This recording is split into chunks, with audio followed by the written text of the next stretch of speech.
बिस्मिल्लाहिर्रहमानिर्रहीम। अस्सलाम वालेकुम। असीम, मेरा ये पैगाम पाकिस्तान के आर्मी चीफ को पहुंचा दो कि पाकिस्तान इसकी फौज और आर्मी की फेसबुक पेज या यूट्यूब चैनल को विजिट कीजिए। जज़ाकल्लाह खैर। अस्सलाम वालेकुम।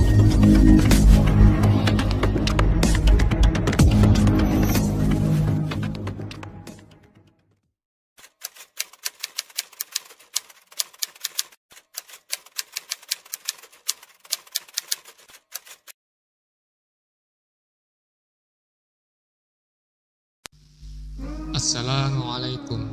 Bismillahirrahmanirrahim. Al-Mahdi akan mendapatkan petunjuk berupa mimpi yang harus ada Allah Subhanahu wa Ta'ala di dalam mimpinya.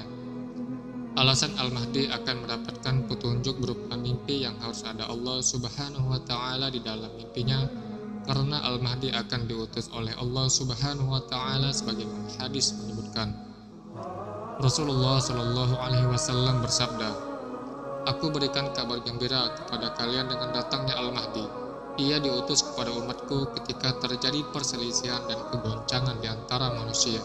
Hadis riwayat Ahmad 11.061. Rasulullah Shallallahu Alaihi Wasallam bersabda, "Sekiranya dunia ini tidak lagi tersisa kecuali hanya sehari, sungguh Allah akan mengutus seorang laki-laki dari ahli baitku.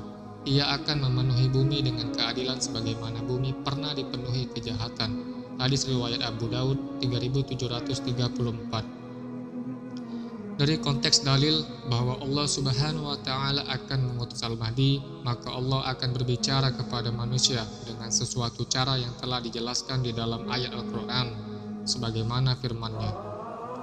Dan tidaklah patut bagi seorang manusia bahwa Allah akan berbicara kepadanya kecuali dengan perantaraan wahyu atau dari belakang tabir atau dengan mengutus utusan malaikat lalu diwahyukan kepadanya dengan izinnya apa yang dia kehendaki. Sungguh Dia Maha Tinggi, Maha Bijaksana.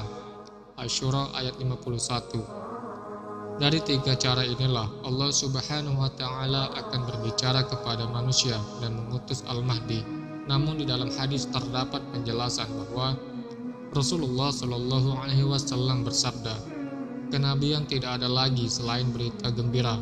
Para sahabat bertanya, "Apa maksud kabar gembira?" Nabi Shallallahu Alaihi Wasallam menjawab, "Mimpi yang baik." Hadis riwayat Bukhari 6475. Dari hadis tersebut sangat jelas bahwa Nabi Muhammad Shallallahu Alaihi Wasallam adalah Nabi terakhir dan tidak ada lagi kenabian kecuali kabar gembira, yaitu mimpi yang baik atau benar. Maka tidak ada lagi cara Allah Subhanahu wa Ta'ala untuk berbicara kepada manusia kecuali dari mimpi. Karena dari mimpi Allah Subhanahu wa Ta'ala bisa berbicara kepada manusia dan mengutus Al-Mahdi. Karena Nabi Muhammad Shallallahu Alaihi Wasallam pernah bermimpi bahwa Allah Subhanahu wa Ta'ala ada di dalam mimpinya, sebagaimana hadis menyebutkan.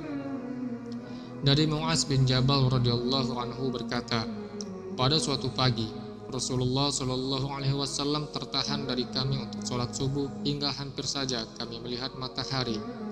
Beliau keluar dengan cepat lalu sholat di iqamati. Rasulullah Shallallahu Alaihi Wasallam sholat dan mempercepatnya. Saat salam beliau memanggil dengan suara keras. Beliau bersabda kepada kami, 'Tetaplah di saf-saf kalian seperti ini.' Setelah itu beliau menghadap kami lalu bersabda, 'Ingat, sesungguhnya aku akan memberitahukan kepada kalian apa yang menahanku dari kalian pagi ini. Di sebagian malam, aku bangun, lalu wudhu dan sholat semampuku. Saat sholat, aku mengantuk hingga tertidur. Tiba-tiba aku berada di hadapan Rabbku, Tabaraka wa Ta'ala dalam wujud yang paling indah, lalu bertanya, 'Hai Muhammad.' Aku menjawab, 'Baik, Rabb.' Ia bertanya, 'Tahukah kamu apa yang diperdebatkan malaikat tertinggi?' Beliau menjawab, 'Rabb, aku tidak tahu.' Ia mengucapkan 3 kali, Aku melihatnya, lalu ia meletakkan tangannya di atas pundakku, hingga aku merasakan dinginnya ujung-ujung jarinya di antara dadaku, lalu segala sesuatu terlihat jelas olehku, dan aku mengetahui. Ia bertanya, "Hai Muhammad," aku menjawab, "Baik, Rob." Ia bertanya, "Tahukah kamu apa yang diperdebatkan malaikat tertinggi?" Aku menjawab, "Tentang penebus dosa."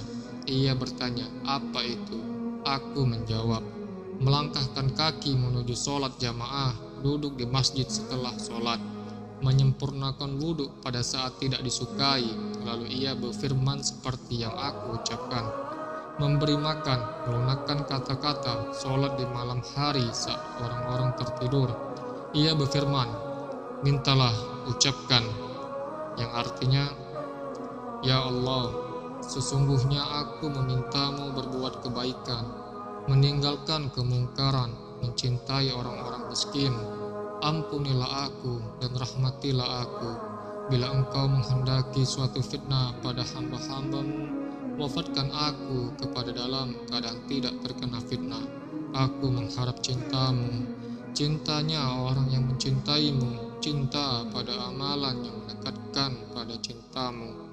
Rasulullah Shallallahu Alaihi Wasallam bersabda, "Sesungguhnya itu benar, pelajarilah."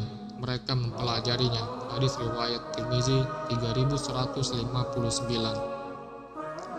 Adapun selain dari Nabi Muhammad Shallallahu Alaihi Wasallam yang pernah bermimpi bahwa Allah Subhanahu Wa Taala ada di dalam mimpinya, yaitu pertama, Imam Abu Hanifah pernah bermimpi bahwa Allah Subhanahu wa Ta'ala ada di dalam mimpinya sebanyak 100 kali.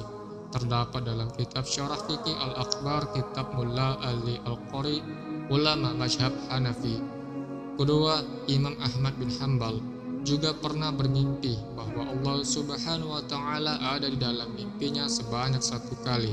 Terdapat dalam kitab Syarah Fiqih Al-Akbar, kitab Mulla Ali Al-Qari, ulama mazhab Hanafi.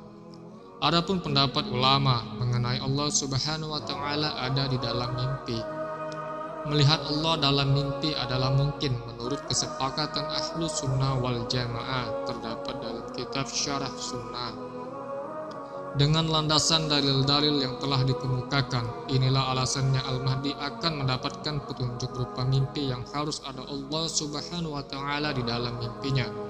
Karena Allah Subhanahu wa Ta'ala akan berbicara dan mengutus Al-Mahdi.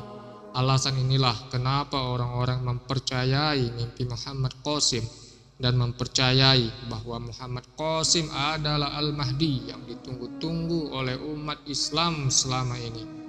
Karena Muhammad Qasim bin Abdul Karim telah bermimpi kurang lebih 500 kali bahwa Allah ada di dalam mimpinya.